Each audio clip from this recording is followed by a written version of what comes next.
बुशरा बीबी अटक जेल में इमरान खान के साथ मुलाकात करने में कामयाब हो गई। अल-कादिर ट्रस्ट का जो 190 मिलियन पाउंड का केस है, उसमें इमरान खान की जमानत की दरख्वास्त खारिज हुई। साइफर उस लेटर को कहते हैं जो एक खास कोडेड लैंग्वेज में कोई भी सफीर अपने मुल्क को लिखकर भेजता है। अब वो लिखने और डिकोड करने के माहिर एक ही होता है। इमरान खान साहब एक ऐसे शख्स है जिन्होंने ये भला इस बात का इजहार किया कि मेरे पास साइफर है। इमरान खान का राब्ता शायद बाहर हो सकता है। नाज़रीन अस्सलाम वालेकुम। पहले आपको आज का रनडाउन बता देते हैं। साइफर कहानी एक बार फिर मंजर आम पर है। असल कहानी क्या है, डी कोड किसने किया, आज इस पर आपको कुछ चीज़ें बताएंगे। अटक जेल की जियो फेंसिंग कर दी गई, आगे क्या हुआ ये भी बताएंगे। बुशरा बीबी और इमरान खान के बदखा तो नाकाम हुए, लेकिन बुशरा बीबी अटक जेल में इमरान खान के साथ मुलाकात करने में कामयाब हो गई। वो तो मिलनी, किसको नहीं मिलने दिया गया ये भी आपको बताएंगे। अल-कादिर ट्रस्ट का जो 190 मिलियन पाउंड का केस है, उसमें इमरान खान की ज़मानत की दरख्वास्त खारिज हो गई। अदम पैरवी पर खारिज हुई, लेकिन इम्प्लिकेशन क्या है, तफसीलात क्या है, इस पर भी बात करेंगे। जज हुमायूं दिलावर का इस जो सोशल मीडिया अकाउंट का मामला है, FIA साइबर विंग उसकी तहकीकात कर रहा है। PTI उन तहकीकात के खिलाफ अदालत में पहुंच गई। अदालत भी इस्लामाबाद हाई कोर्ट। इस्तदा क्या है ये भी आपको बताएंगे। लाहौर में 2 धमाकों के हवाले से गलत खबर चलाने पर TV चैनल्स को होने वाले जुर्मानों का मामला सुप्रीम कोर्ट ने समाअत मुलतवी कर दी। इसकी तफसीलात से भी आपको आगाह करेंगे। जी नाज़रीन, अब तफसीलात में आते हैं। आज की जो सबसे इम्पॉर्टेंट डेवलपमेंट है वो गुज़िश्ता रोज़ अचानक एक खबर मंज़र-ए-आम पर आई। न्यूयॉर्क बेस्ड एक ऑनलाइन न्यूज़ वेबसाइट है, इंटरसेप्ट अमरीकी वेबसाइट है, उसने अचानक एक तफसीलात छाप दी और ये दावा किया कि ये साइफर की तफसीलात है। साइफर के हवाले से नाज़रीन आपको कुछ तकनीकी मालूमात देनी है, क्योंकि मैं पिछले 30-35 साल से जो फॉरेन अफेयर्स हैं उनको भी कवर करता हूँ।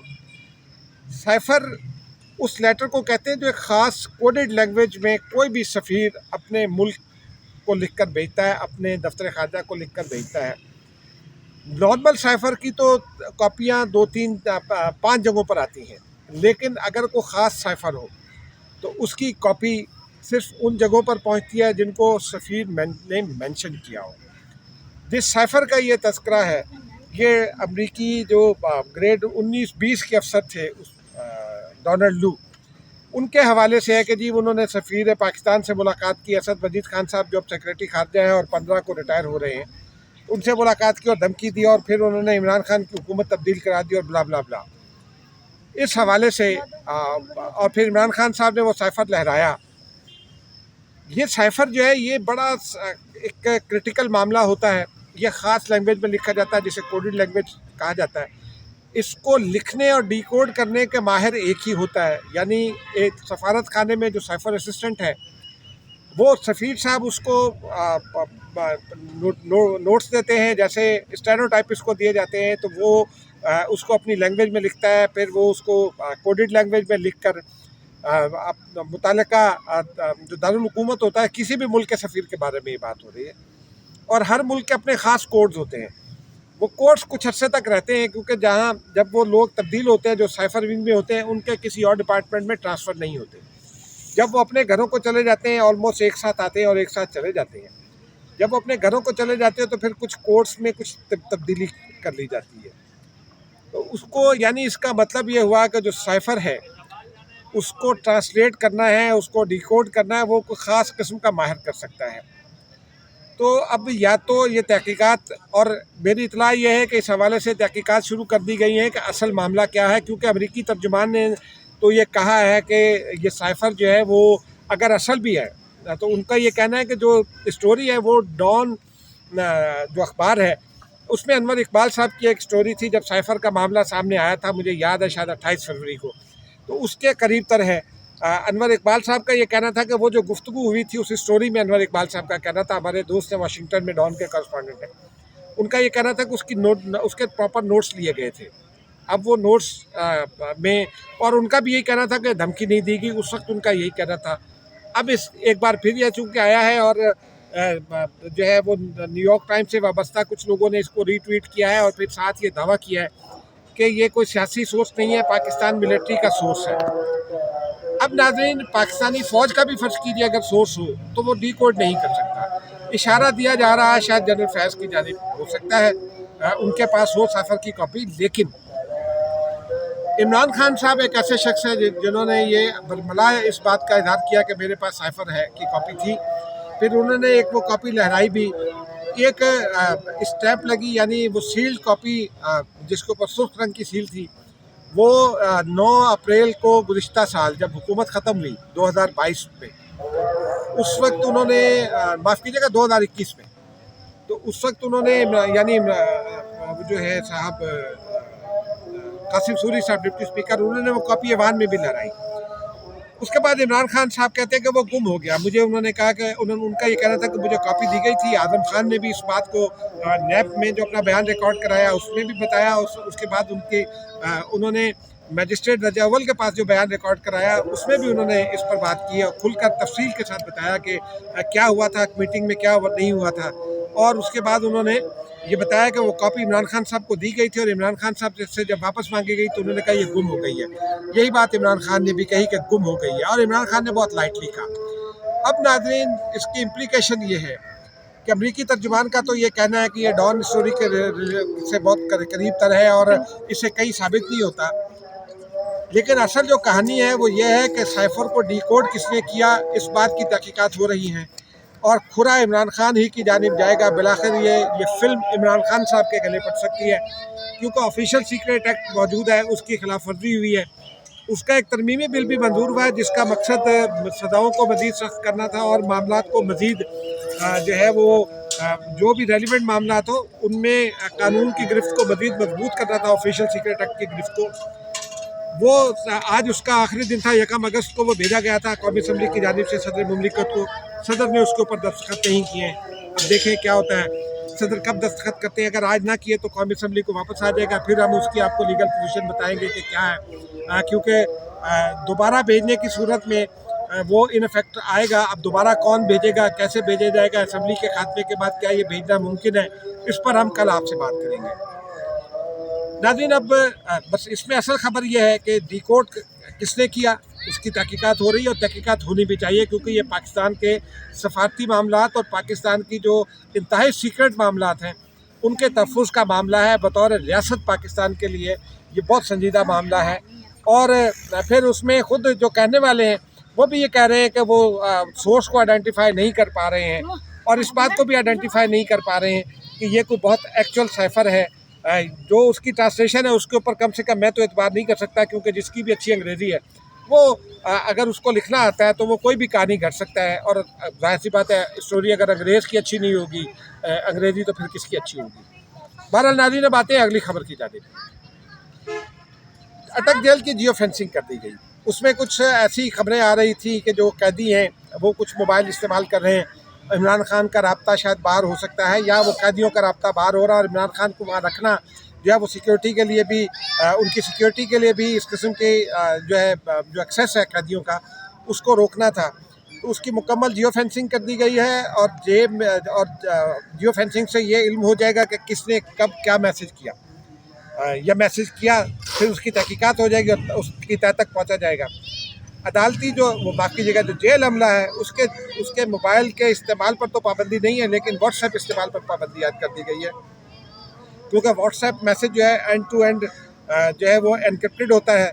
इनक्रिप्टेड मैसेज जो है उसको एक्सेस करना ज़रा मुश्किल होता है, तो इसलिए जो फेंसिंग करके उनके व्हाट्सएप पर पाबंदी ऐड कर दी गई है तो कोई मैसेजिंग ना हो सके, जेल के अमले की जानिब से कोई फैसिलिटेशन फराहम ना की जा सके, कोई सहूलतकारी ना की जा सके। और सहूलतकारी बंद होगी तो फिर उसके बाद अगले 1-2 रोज़ में हम मज़ीद रिएक्शन देखेंगे। नाज़रीन, वो आते हैं अगली खबर की जानिब। आज बुशरा बीबी, वकील नईम पंजोठा और दीगर वकला के हमरा पहुंची इमरान खान से मुलाकात के लिए। आधे घंटे तक पहले उनकी गाड़ियों को नाके पर रोका गया, उसके बाद खैर जेल के दरवाजे तक गाड़ियाँ पहुँच गईं।